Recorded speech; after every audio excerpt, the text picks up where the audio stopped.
The 3,000 years ancient Mesoamerican celebration of Day of the Dead for Genaro Garcia, his childhood memories of Dia de los Muertos, or Day of the Dead, are as colorful and vivid as the art he creates. The 44-year-old spent his early years in Manzanillo, Colima, in southern Mexico. Every November 1st to 2nd, his family would visit the cemetery where his relatives were buried. They would clean the tombs, making them look as good as new. There would be music, tequila, and mezcal. And food, lots of food. It was a party, says Garcia, who lives in the Ahwatukee Foothills neighborhood. Everybody in town would come to the cemetery to spend time with the dead. I remember meeting and seeing all of my friends at the cemetery on that day. It was like a celebration of life. And, he stresses, there was never any fear. Part of our tradition in Mexico is to not be scared of death and to smile at it. It's a celebration of our ancestors as they were when they were on this earth, alive. It was never a sad thing or a scary thing. Like the memory of a loved one that never fades, Dia de los Muertos also survives. It may change and evolve, but it never vanishes. The Spaniards learned that when they arrived in central Mexico in the 16th century. They viewed the ritual, which was started by the Aztecs some 3,000 years ago, as sacrilegious. But the festival couldn't be quashed. Not only did it survive, it thrived, moving from southern Mexico and spreading north. It also merged with elements of Christianity.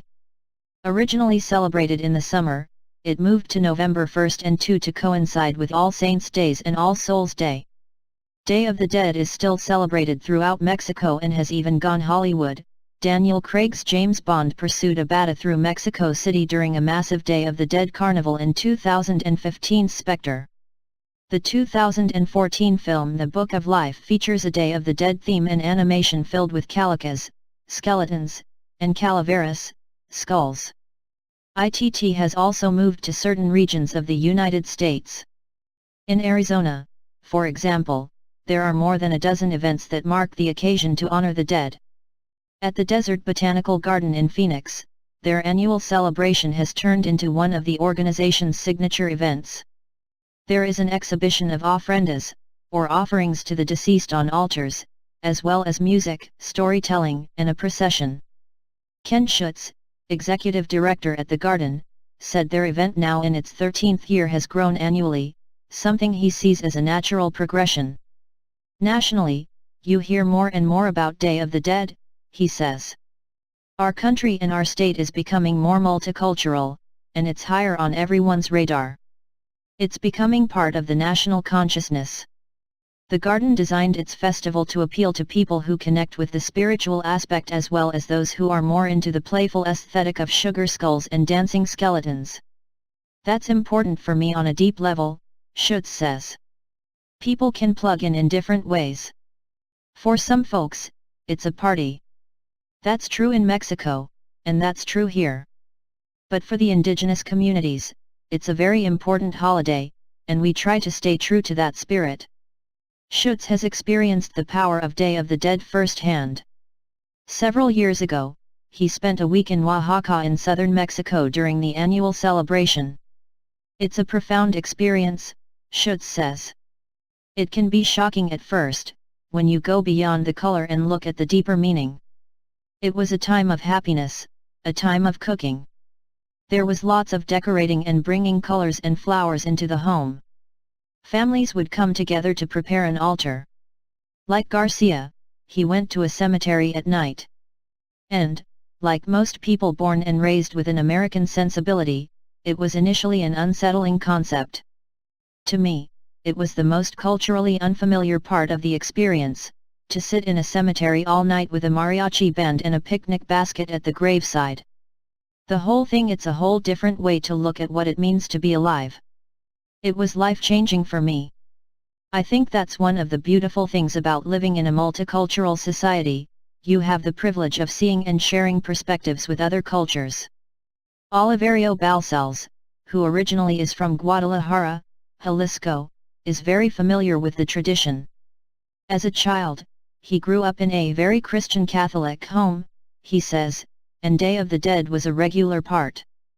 There would be trips to the cemetery. In school, children would create skeleton-themed crafts to prepare for the holiday. Now, however, I don't really follow with the religion anymore, the Tempe man says with a chuckle. I just explained to my kids, I don't go to church or to cemeteries anymore. But Day of the Dead is a key part of the art he creates. He has made ofrendas for years. This year, he has a display at the garden of a spectacular ofrenda that stands 6 feet. Dominated by black and vibrant purples, it features a large butterfly and a symbol of a cocoon. In Mexico, monarch butterflies appear in November, and many believe they carry the souls of ancestors. Balcells laughs when he says it's not obvious what was on his mind when he created the ofrenda. But his mother, Marta Delgado, died last year.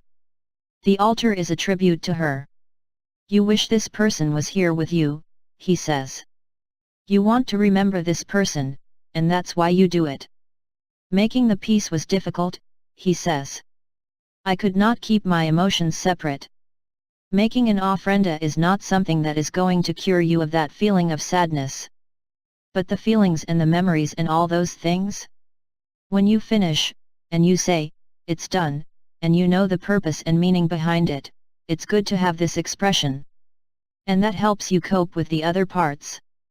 As Day of the Dead has expanded, there could be some fear that certain aspects the spirituality, in particular could get lost.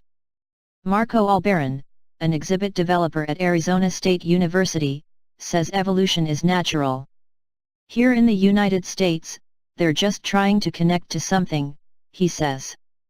All humans celebrate something that is very similar, but everybody in each place has their own kind of twist, so it becomes more a humanistic celebration than a specifically Mexican one. Still, there are some elements that bother him about the commercialization of the days. Just go to the 99-cent store, he says. You're going to see Dia de los Muertos mixed in with Halloween. And then you go to a festival, and you look at Dia de los Muertos art and it's made in China? That's not right. He says he will hear people criticize certain Dia de los Muertos celebrations, saying they're not traditional. But even what people perceive as traditional isn't traditional, he says. I came from a family that was very traditional, and when we came to the border, in Sonora, that tradition still continued, but not as strong. It became very weak. Here, it's almost kind of lost. It's hard to connect with family the way we did when we were young, because everybody's doing different things. If it wasn't for Facebook, I don't know what we'd do. Garcia knows that feeling. When he came to the United States, annual visits to cemeteries stopped. After all, he had no relatives buried here. He might go with friends, but it wasn't the same thing.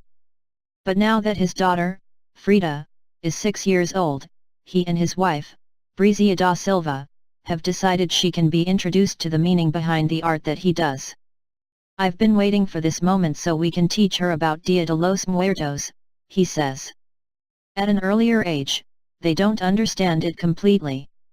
Now, she has her own opinions, her own understanding of the celebration. She can understand it, and she doesn't think it's boring. For us, it's as important as teaching her Spanish. They talk about the grandparents and great-grandparents Frida never knew, and she listens intently. That's the beautiful part, he says. When you see her eyes and she's trying to soak in these people and to understand they've passed away and we're celebrating what they did, their way of life, what they used to eat, their favorite pastry, that's the important thing.